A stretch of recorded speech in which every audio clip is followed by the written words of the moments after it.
Voilà, ça va être, c'est très clair. Je crois que je l'avais dit aussi au mois d'août dernier, hein, ici, quand je suis venu. Je suis pas venu pour un contrat, donc moi, pour le moment, il n'y a pas de problème. Le jour où on me dira de partir, il y aura aucun problème.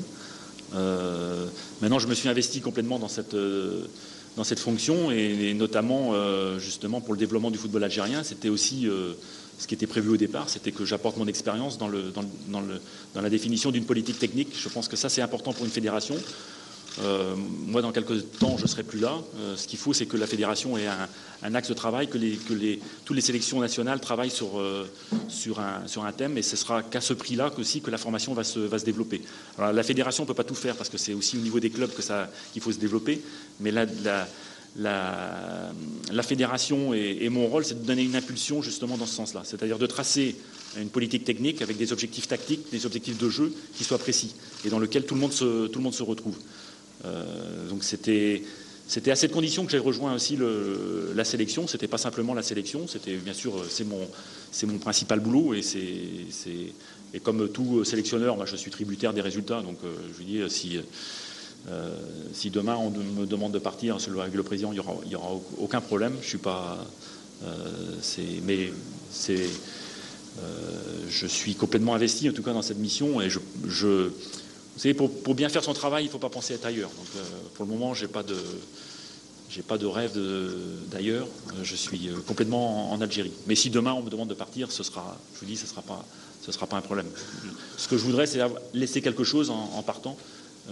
Et justement, au niveau de la politique technique, ça peut être aussi quelque chose, avec évidemment aussi en lançant une empreinte au niveau de la sélection et des résultats, parce que c'est ce qu'on demande aussi. Après, avec le DTN aussi, il n'y a aucun problème. C'est-à-dire qu'il n'y a pas de...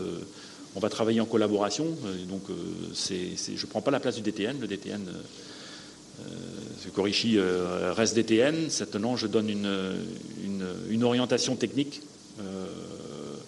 voilà, aux sélections et donc aussi certainement dans la politique de formation. Voilà, c'est ce que j'ai fait aussi en club pendant 30 ans, donc c'est pas vraiment nouveau, même si c'est dans un autre cadre, dans une fédération. Mais je pense que ce que j'avais dit dans toutes les fédérations qui ont connu la réussite ces derniers temps, c'est ce qui manque un petit peu comme visibilité. Le plus difficile dans le football, c'est le long terme, s'investir sur le long terme. Alors dans le foot, en plus, on est dans le court terme, on réagit toujours par rapport à un résultat. Ce qu'il faut, c'est avoir une politique sur le long terme. Je prends l'exemple de l'Allemagne. En Allemagne, dans les années 2000, a changé de politique, avec plus ou moins de réussite. Mais après, on a vu sur quoi ça a débouché en 2014 avec un titre de champion du monde, un style de jeu, mais qui s'ancre depuis une dizaine d'années sur une politique technique qui était définie. Les Espagnols, ça fait aussi sur 10-15 ans qu'ils s'investissaient dans une politique technique. Certaines personnes ne sont plus là, mais le football avance et c'est à ce prix-là aussi qu'on a des résultats. Des fédérations qui n'ont pas de vision à long terme n'arrivent jamais à rien, c'est juste des résultats. Je pense qu'on a oublié que la Grèce avait été championne d'Europe à un moment donné, parce que sur un coup, mais c'est pas comme ça qu'on progresse. Et je pense que ça, c'était important pour le football algérien.